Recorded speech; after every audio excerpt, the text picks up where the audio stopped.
The Red Bull Homegrown NA qualifier has concluded. Cloud9 will be the team heading to Berlin in November, and I actually ended up attending the event. I got this nice hoodie with the logo on it. I got a couple signatures. We got Sean Garris, we got Baby Bay. This one's Doug, and this one is Ludwig. So I got to meet some people. It was a really fun time, and now we're doing a recap video. So this is the board we have today. We have all 3 matches, and we will be starting in chronological order. So starting with C9 versus MXS. Much like every team at the event aside from YFP, C9 were running a roster that is more than likely not going to be their roster for next season. C9 were playing with Vic and Mitch, which is funny for Vic because he is previously a member of MXS, and MXS were playing with Whippy, a previous C9 player. So they just kind of did like a little trade essentially, and they ended up playing against each other. And this was a pretty solid match. I did end up missing the first map of this one, but it was a pretty close affair. C9 did end up winning this one 2-1. After that first map, they established dominance on maps 2 and 3, ending with a very impressive 1v3 from Vic, ending his old team's roster, which is just kind of poetic if you think about it. But even with 2 subs, C9 ended up playing very well during this event. This was the start of it. They always seem to do pretty well at the Red Bull Homegrown event. Looking at map 1, we have Bind, which did end up being a 13-8 win in favor of MXS. MXS having a pretty solid first half, 9-3 at the half. They won the first 4 rounds of the game. C9 ended up doing pretty decent on their attack side, but it wasn't enough. Ends up being 13-8. Odurus leading the way for MXS, 19 kills on the Viper, plus 6 for him. Zeppa playing Raze in this map had a very good game for himself, 24 kills plus 10 for him. Moving on to map 2, we have Ascent, which ended up being a dominant win from C9, 10-2 at round 12, and MXS could only get 1 on their defense side. It was basically over after that first half. Vic doing as much as he can against his old team with 17 kills on the Omen. Oxy having a pretty solid game as well on the Jet with 23 kills. Brock doing the best that he can with 12, 15, and 8 for -3. Flya having kind of a rough game, 8 kills on the KO. And then map 3 ended up being a very similar story to map 2, 13-3 in favor of C9. So even though MXS won the first map and this match did go to 3 maps, Cloud9 just really had control over them over those last 2 maps. Ends up being 3-2 at round 5, so it looks like this might be a close one, but then 9 rounds in a row from C9 really just put that in the ground. MXS would steal the bonus from them, but as I said, with the 1v3 from Vic, that ends MXS 2024 roster. So usually for these match videos, I put the MVPs of each team. I figured for this one, I do a little bit different. I mainly wanted to talk about the stand-ins for the rosters, so, Redux, Vic, because it is important to see how those players do, and this is essentially their tryout for the main roster. But I do want to talk about Zeppa, because he had a very solid game. 53, 29, and 23 for plus 24, showing his experience, and hey, he's been on the C9 roster for quite some time, so his roster spot isn't exactly, 100% locked up. Maybe it is. It seems like they want to bring him back. But he's been on this team for a very long time, and they haven't done much with him on it. So it is important for him to do well in these offseason events so that he can convince C9 to keep him around, which, again, seems like it's going to happen. Flya for MXS was their best player, 33, 38, and 26 for -5. In case you're curious about Whippy, he didn't really have a good match at all. 22, 38, and 24 for -16 for him. So felt like I should put Flya on instead. And that, as everybody's tweeting out, is the last game of the MXS roster for 2024 under the control of Sean Garris. He will be rebuilding the roster for 2025, and I'm very excited to see what he can do, which I met him and he was very nice. Sean Garris, you're a really good guy. He was talking to everybody, like he was taking time with the fans that were coming up to get stuff signed from him, and he was just talking about random stuff. People were bringing up rosters. I brought up, how I got stuck at the border and all that stuff, and yeah, he's a very nice guy. So thank you, John Garris. Anyways, moving on to the second match of the day, we have Sentinels versus YFP. Now this, of course, is the first version of Sentinels without Tens and Saucy that we have seen, but I don't think anybody expects this to be the main roster for the 2025 season, but it was an important match for Redux to show what he can do at the pro level. He was, of course, on Oxygen Esports last year, the tier 2 team that did really well, and he did have a very good match. But talking a little bit about YFP, a tier 2 team, I think this might be a team to watch for Ascension next year. Despite them losing this match against Sentinels, they did fight really hard. They did unfortunately blow some pretty important leads. They could have won map 2 or 3. They were leading both maps, but Sentinels just had an amazing comeback ability during this event. Off the back of some very impressive play from Redux, their stand-in, as well as the mainstays of Sentinels playing very well, they did end up shutting down the possibility of an upset from YFP. Looking at map 1, we have Sunset, which ended up being a 13-9 win in favor of YFP. Pretty even first half, ended up being 6-6, but then Sentinels would win the next pistol, winning both pistols of the map. However, YFP would claw their way back, end up taking the lead and winning this one before Sentinels could get to double digits. Celsius having a pretty solid game. He had a good event overall, 26 kills on the KO. Redux showing what he could do. I believe he got an ace during either this map or the second map. 18 kills on the Omen for him, being that stand-in for 10s. On the YFP side, Physics got 17 kills on the Sova. Thief had a pretty solid game, 19 kills on the Cypher. Moving on to the second map, we have Lotus, which ended up being a 13-9 win in favor of Sentinels. As I said, YFP did have the lead during this one. The first half was 8-4, so they were clearly in the lead. They just had to win 5 more rounds, but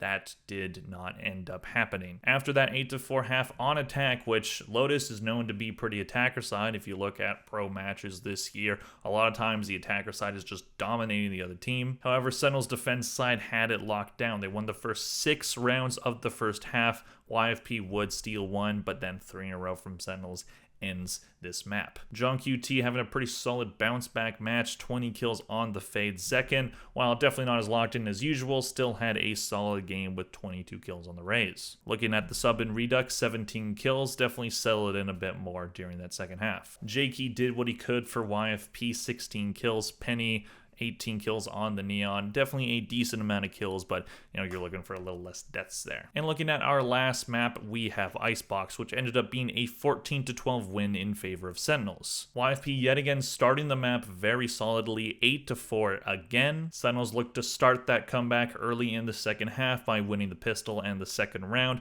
YFP take another 3, Sentinels get 1, YFP get another. They're at map point. Looks like the comeback isn't going to happen, but all of a sudden, 5 rounds in a row to bring it to overtime from Sentinels. And then Sentinels win the only 2 rounds of overtime off of some very impressive plays by Zekin, who was playing Sova, and John QT on the KO. Definitely a very disappointing end to the event for YFP, who did really play well. I definitely want to give them their props here. But Sentinels showing that experience to go on those lawn hall matches. They have a lot of LAN experience as well. So even though they were playing with 2 subs who definitely weren't being the best players on the server at all times, definitely pulled their own weight. Jakey did his best on the Viper, getting a really solid 27 kills. B-Dog doing what he could on the Gecko, 19 kills for him. Looking at the 2 highlighted players, wanted to talk about how Redux did. He had a very solid event. 56, 50, and 17 for +6. I believe this is his first LAN match. At least one that wasn't Ludwig x Tarek. I know he played in that with Oxygen, and they won that event. But this is much different because there's a crowd behind it, and once he settled in, he had some very impressive plays. I definitely see that Redux, he has the skill for a tier 1 player.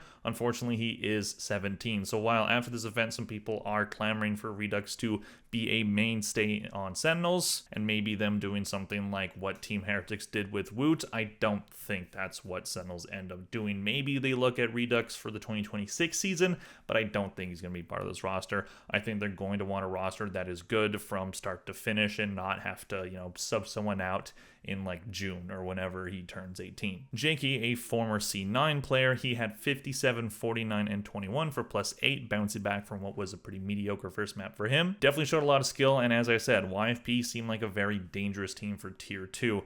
And with MXS, we don't know what their new roster is going to look like. We don't know, any other really good teams in North American NA. YFP could maybe be an Ascension candidate, and maybe Jakey helps them get there. Anyways, moving on to the last match of the day, we have C9 versus Sentinels. as it was written. This one was the only non-2-1 match of the day, 2-0 victory on the side of C9. Sentinels at times looked like they were going to do what they did to YFP, which is, come back from behind. That did not end up being the case here. C9 really locked it down, playing some very solid Valorant, especially with their stand-ins. It ended up being a pretty competitive match overall, even though it was a 2-0 victory. It's not like C9 was always in the driver's seat. Looking at map 1, we have Lotus, which ended up being a 13-9 win in favor of C9. 7-5 at the half in favor of C9. Sentinels doing pretty good at the start of this, winning the first 3 rounds, winning that pistol. They won both pistols of the map, but that did not sway it their way. C9 fought back pretty hard on that first half and then ended up winning 8 rounds in a row on the second half to end this map. A map that typically is pretty good for Sentinels. Second, doing what he could with 28 kills on the Raze. Redux, not a super impressive map from him, only 13 kills on the Omen. Not that Omen has to be the character getting kills, but you know what I mean. Zeppa had a solid game, 18 kills on the Gecko, back to the initiator role for him. Vic on the Clove, 16 for +1, really not looking out of place. I think Vic definitely is a player we could see on the permanent C9 roster. Of course, there are reports that Rossi is joining in, so we'll see what players end up swapping out, but I think Vic is a very solid player. I think he deserves to be on a tier 1 roster, and C9 looks like the frontrunners to have him. Moving on, we have map 2, which ended up being Bind, and C9 were immediately in the driver's seat. First 4 rounds were won by C9. Sentinels could only get 3 rounds on their attack side, 9-3 at the half, but Sentinels get the pistol and look like they can start to mount something. C9 did steal the bonus from them, but then Sentinels were just running with it for 5 rounds. They ended up tying the game at 10. It looked like they had a chance to steal this one. However, C9 started to calm down. They took a timeout and they ended up grabbing the lead back. 3 rounds in a row to end the Red Bull home ground and a qualifier. They will be in Berlin. Zelsis had a pretty solid map on the Brimstone. Definitely looked like the best player for Sentinels during this map. 23 kills for him. Redux matching that kill amount on the Gecko, +9 for him. Again, didn't look out of place. He was a very solid player. Moose came in pretty solid for C9. 18 kills on the Viper. A lot of C9 stats were kind of by committee. As you can see, no one reached over 20 kills. Vic with 19 was the closest they got, but they all were playing really well throughout the entire event, and Oxy wasn't even the top fragger for them, which honestly is a good sign, because a lot of times during the VCT season this year, it looked like Oxy was the only one doing anything on C9. So even though this isn't their full roster yet, if they can continue to play more of a team game, if they don't have to rely on Oxy as much, that takes the weight off of him a bit, and that allows the team to improve together and not just be carried. So that would definitely be an improvement from what they had during the VCT. Looking at the highlighted players, Vic, wanted to talk about him. 35, 32, and 16 for +3 during the match. Not their best player, but a very solid performance from him. Redux had another solid match, 36, 31, and 20 for +5. So again, I think he has the talent to be in tier 1. It's just his age is going to get in the way this year, I think. I don't know if anyone's going to do a Woot situation for him. I think we'll probably just see him in the next season. I think he's probably just going to want to play on a tier 2 roster and, just hope that either his team ends up at Ascension, or maybe he does what Woot did, but I don't see that as a super appealing thing for a player to have to go through. So again, we will see, but Redux, I think he has a good future in Valorant. So that was the Red Bull Homeground and a qualifier. It was a very awesome event. I had a great time there. There were some great matches. There were some great people. The main event of Red Bull Homeground is going to be November 20 to 23rd in Berlin. It's always one of the better Valorant off-season events, and it was very fun to watch some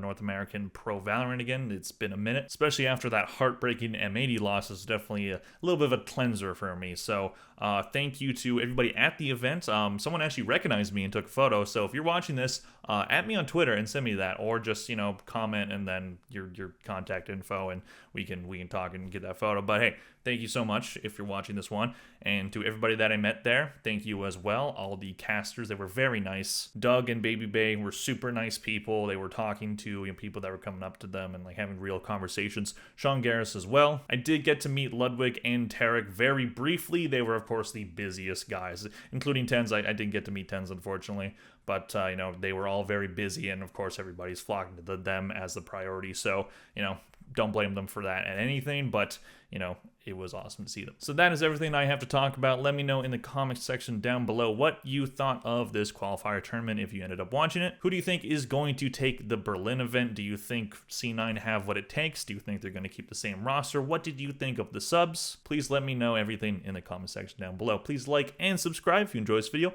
Thank you very much for watching, and I'll see you guys in the next one. Bye.